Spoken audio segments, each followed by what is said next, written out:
बहुत घटना।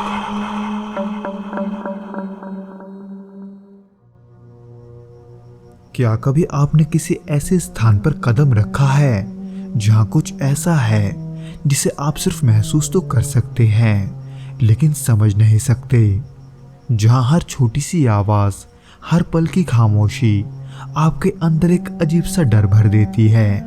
ऐसा कुछ जो सिर्फ उसी स्थान पर होता है और कहीं नहीं। साल 2009 में मैंने पश्चिम बंगाल के उस छोटे से रेलवे स्टेशन पर पहली बार कदम रखा था, पर मैंने कभी नहीं सोचा था कि वो मेरे लिए एक बुरा सपना बन जाएगा।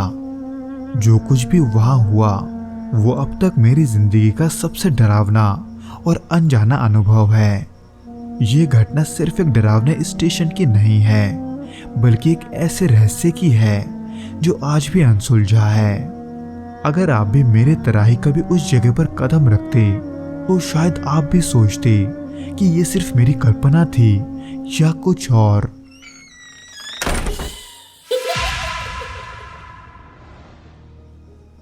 ये बात 2009 की है, जब रेलवे विभाग में मेरी पहली नौकरी लगी थी, जो कि पश्चिम बंगाल के पुरुलिया जिले में मौजूद एक छोटे से सुदूर इलाके में था। जगह का नाम था बेगुन कोडर स्टेशन, जहां के लोग आमतौर पर अपने छोटे छोटे खेतों में काम करते थे। शुरुआत में मुझे लगता था कि रेलवे विभाग का काम एक साधारण काम होगा, लेकिन ये जो रेलवे स्टेशन था उसका माहौल और वहां की खामोशी ने मुझे धीरे धीरे इस सोच से बाहर निकाल दिया। जब मैं पहली बार स्टेशन पर पहुंचा तो मुझे ये जगह काफी पुरानी और वीरान सी लगी। स्टेशन का भवन एक खंडर जैसा था, जैसे समय ने उसे अपने जंजीरों में जकड़ लिया हो। ये स्टेशन अपने आप में एक रहस्य था। यह ट्रेन आती तो थी, लेकिन सच कहूं तो यह कोई भी ट्रेन लगभग 42 सालों से नहीं रुकी थी। जब भी कोई ट्रेन पास से गुजरती वो इतनी तेज होती थी कि उसका धूल और शोर कुछ देर के लिए स्टेशन को ढक देता था। ये वीरानी किसी को भी डराने के लिए काफी थी, और जब रात का समय आता तो ये डर और भी गहरा हो जाता, क्योंकि उस स्टेशन के आसपास दूर दूर तक कोई रहता नहीं था। एक दिन जब मैं ड्यूटी पर था और स्टेशन पूरी तरह से सुनसान, मुझे लगा जैसे ये स्टेशन किसी और ही दुनिया में है, क्योंकि यहाँ दिन में सिर्फ 3 ट्रेन आकर ही रुकती थी, जिसकी वजह से अक्सर मैं उस वीरान स्टेशन में अकेला होता था। पर ऐसे ही कुछ दिन बीतने के बाद अचानक शाम के वक्त मुझे कुछ हल्की हल्की आवाजें सुनाई दी।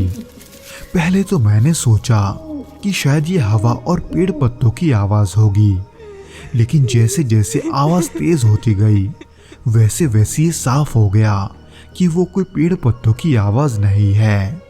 पर न जाने क्यों अचानक मुझे एक अजीब सा बेचैनी होने लगा। मैं ऐसा महसूस कर रहा था कि मैं वहां अकेले नहीं हूँ, जैसे कोई मुझे छुपकर देख रहा है। इसलिए मैं भी यहाँ वहां देखने लगा।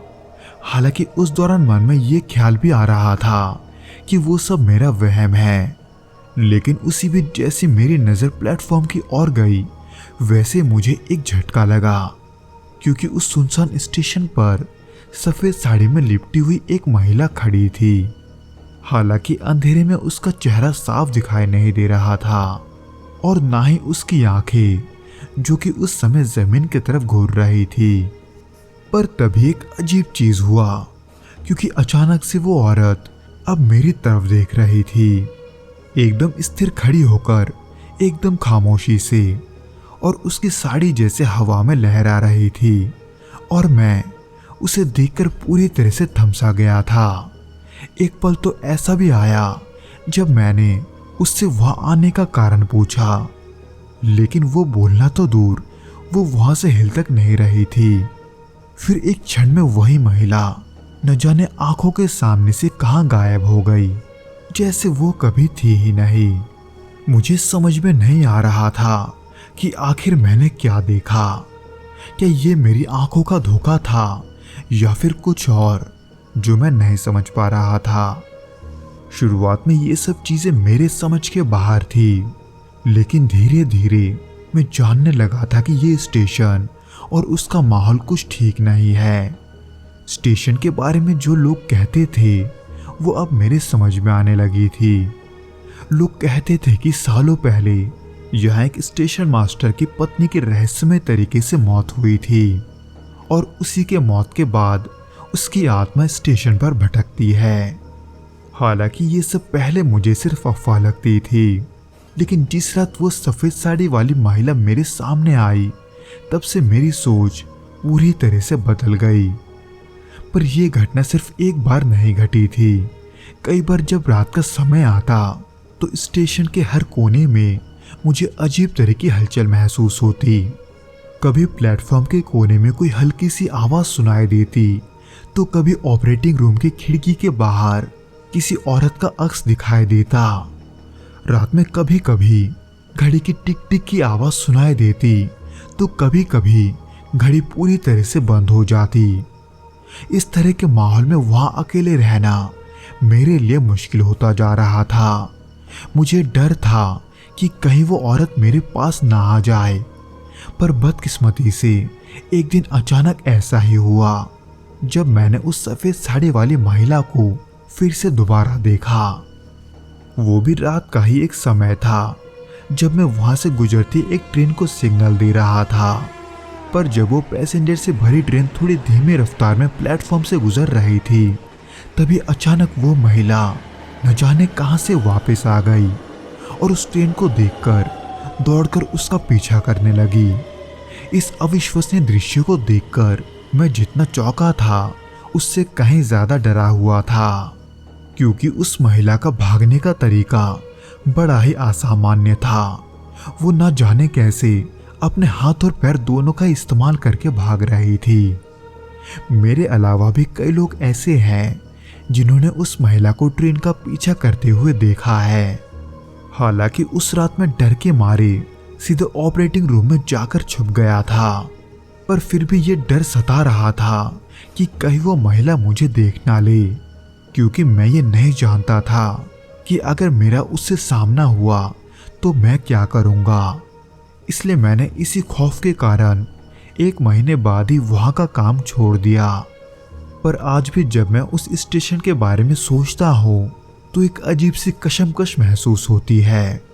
वो जगह, वो स्टेशन अब मेरे लिए सिर्फ एक डरावना स्थान नहीं रह गया था, वो मेरे लिए एक अनसुलझा रहस्य बन चुका था जिसे मैंने महसूस तो किया है लेकिन कभी पूरी तरह से समझ नहीं पाया।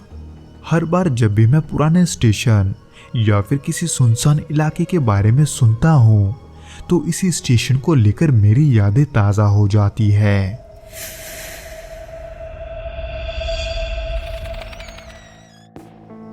तो दोस्तों, ये तो था वो घटना जो कि सौरभ जी के साथ घटा था।